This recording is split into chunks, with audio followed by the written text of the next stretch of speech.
it's so they're gonna bring it back right away and see if he can do it again. We'll see. There you go.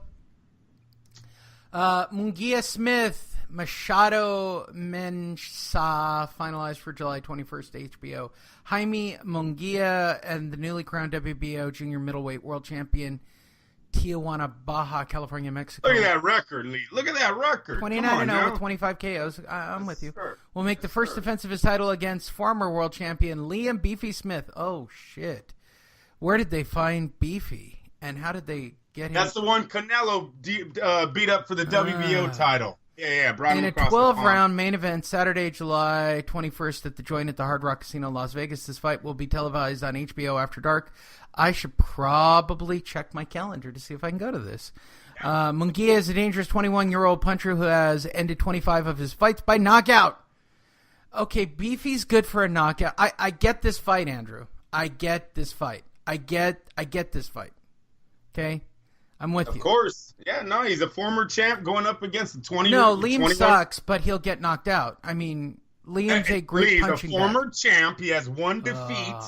He has one defeat, bro. He's a former WBO champ going up against a 21-year-old rising star. And this kid just had the biggest win of his career. So Liam is in a good position here to get an upset win off the guy just being too much on a high horse off of his knockout over Saddam Ali the other day or a few months ago.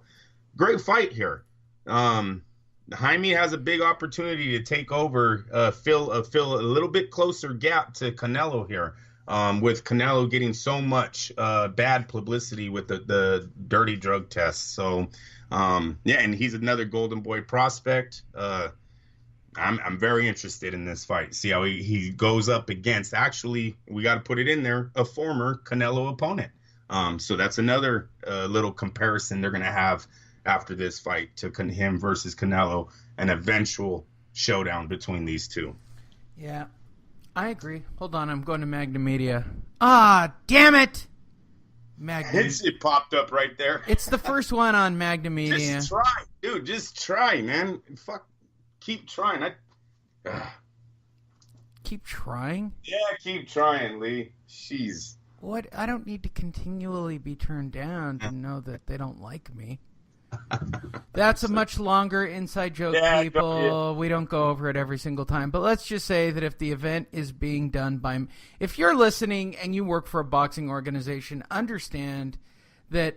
And I was talking to somebody at Top Rank about this. Oh, no, they just pass along the credential forms to us, everybody. I'm like, no, they don't. No, they don't. They don't. They play favorites. They've always played favorites. Magna Media plays favorites.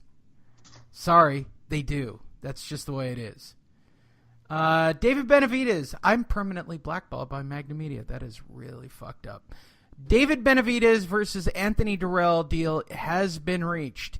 BoxingScene.com's Rick Reno is reporting and has been advised that a deal has been reached by WBC super middleweight champion David Benavidez, who's 20-0 with 17 knockouts. He will make a mandatory defense against Anthony Dirrell. You know Dirrell. He's one of the Dirrell twins or brothers or whatever they are. I've never seen them at a party together. The World Boxing Council has ordered them to fight on May 21st, and a purse bid is scheduled for June 22nd. Is now canceled. The fight is being targeted for September. So this is good, right? No, May 21st and a purse bid. This fight is scheduled for June 22nd, is now canceled. So the fight will be set for September. That really, I hate press releases reprinted. I'll say it again. The fight that was ordered for May 21st and a purse bid was scheduled for Friday, June 22nd. It's now canceled. And it is now set in September. There we go. So who's against this fight? There shouldn't be an issue.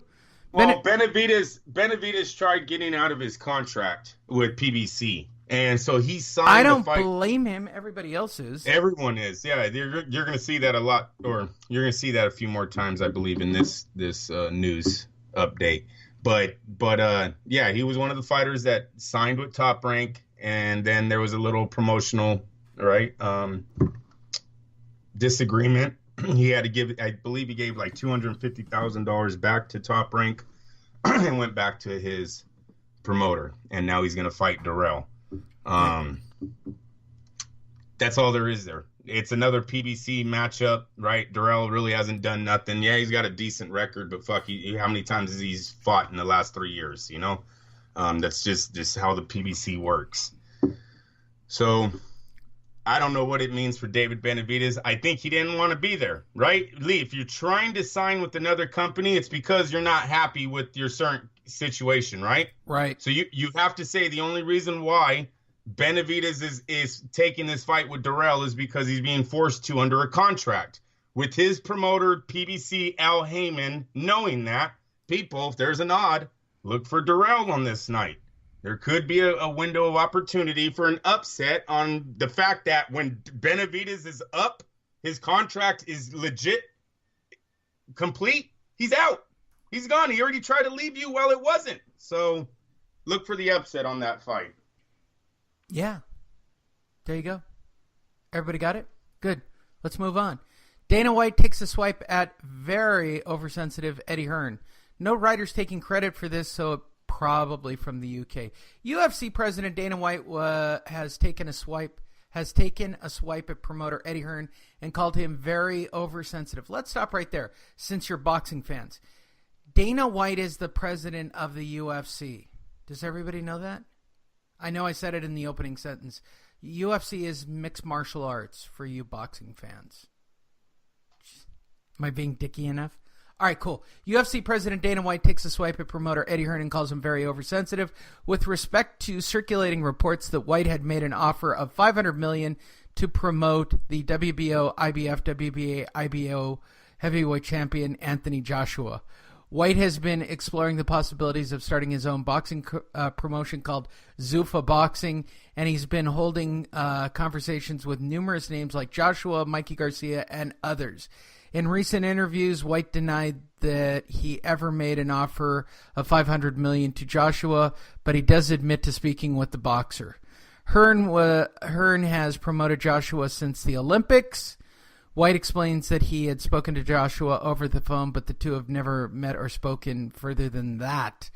It's not true that I offered him $500 million, White told the MMA Roasted. Is that an actual show? White told the MMA Roasted. Who comes up with the names for their podcast?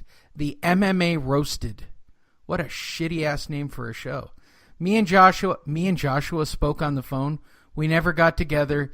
His contract was coming up, and I said, listen, I would like to talk to you guys. He made it very clear that he wasn't going to leave Eddie Hearn and that he wanted to stay with Eddie. I said, yeah, I'm not looking for you to leave Eddie. We can all work together. I think we can do a lot for you here in the United States. Eddie hasn't been here in this business that long. I think Eddie Hearn was very oversensitive over the thought of Anthony Joshua, and I would even talk and was almost insulted by it. Okay. Great story. Yeah, listen, the offer was made. He needs to stop playing. You don't, if you're Joshua, the fact that Zuffa is coming at you anyways is a compliment right there. You could just tell people that, hey, Dana White got a hold of me the other day. He said they want to talk to me. You don't have to lie and go, oh, they offered me $500 million. Nobody's lying here. That's the big boys of the UFC coming to talk to you. It stops right there. So the fact that Dana White admitted to talking to him about working with him, talking to him about promoting him, but then leaves out, I didn't throw out a number, I don't believe it. He might not have offered it, but you could have said something like, we could make you anywhere in the neighborhood of $500 million, right? You didn't offer it, but you still threw it out there. So come on with the bullshit. They offered him the money. He turned it down for Eddie Hearn. Point blank, period. With that said, everybody, let us talk about Andrew's favorite gypsy, Tyson Fury. This comes to us from Callum Hoare of the Daily Star. What a name. Tyson Fury has unleashed a furious rant to fellow heavyweight boxer Deontay Wilder after the Bronze Bomber claimed he could beat a young Mike Tyson. The 29-year-old returned to boxing after almost 3 years out, cruising a win against Sefer Seferi, what a fucking name. And now he has issued a stern warning to the WBC champion. taking to Instagram, Fury said, I just heard Deontay Wilder said he could destroy Mike Tyson. I don't know why you're talking the great Mike Tyson's name in vain, literally. I don't know why you're taking the great Mike Tyson's name in vain, really. You're a dreamer. You are honestly. I've never seen a man dream so much in my life. I don't know why you're taking the great Mike Tyson's name in vain, really. You keep mentioning him, but he's not even in your era. But however, there is another Tyson in your era, and I'll stop you in 5 rounds, you bum. You big, lanky, skinny-legged dozer. You chinless bum. I'll put my fist right through you. Fury is currently ready for his second comeback fight, August 14th against Carl Frampton Windsor, part of the Carl Frampton Windsor Park show in Belfast. Meanwhile, Wilder has his own fight to sort out. Rumors are he's still trying to work out a deal with Anthony Joshua, which is still a rumor. Hey, listen, you don't mess with Tyson Fury, right? Shots fired, Lee. He's a big dude. Have you heard anything back? No. Have we heard anything back? Is there a Deontay Wilder responds to Tyson Fury? No. Like he said, you like talking shit about that 53-year-old Mike Tyson. What are you saying about the king? Yeah. The lineal champ, right? The champ, the guy who knocked out. The champ who runs the camp is the correct terminology, yes. He's calling you out, bro. Hey, listen, I gave him compliments last week. I'm not getting off of that. Deontay's still the man for accepting the UK challenge. I get that. But don't play with Tyson Fury. You want to start calling out fighters, and then you have Tyson Fury call you out, you got to respond with something. Doesn't mean you have to fight, but you should respond. I still want Joshua before Tyson Fury. Don't get me wrong. On Deontay Wilder's next opponent, I would like him to fight Joshua, not Tyson Fury. But Tyson Fury did call him out. You got to respond with something. The heavyweights, what did I tell you about it? A month ago? These heavyweights are going to be awesome. This next era that's coming up, Lee, I'm telling you, these guys all got characters. I want pizza, Andrew. How much you want to make a bet Mike Tyson's in the corner with Tyson Fury if they ever do showdown because of what happened this weekend? Remember, Ali did it for Mike, right? When Spinks, or who was it, Holmes, when Holmes defeated Ali. Remember, you know the story. It gets played back a million times. Oscar got political in his last tweet. Uh-oh. Everybody just go check it out, but it's pretty special. Why are you texting me, Andrew, in the middle of the show? That just means you have to go somewhere.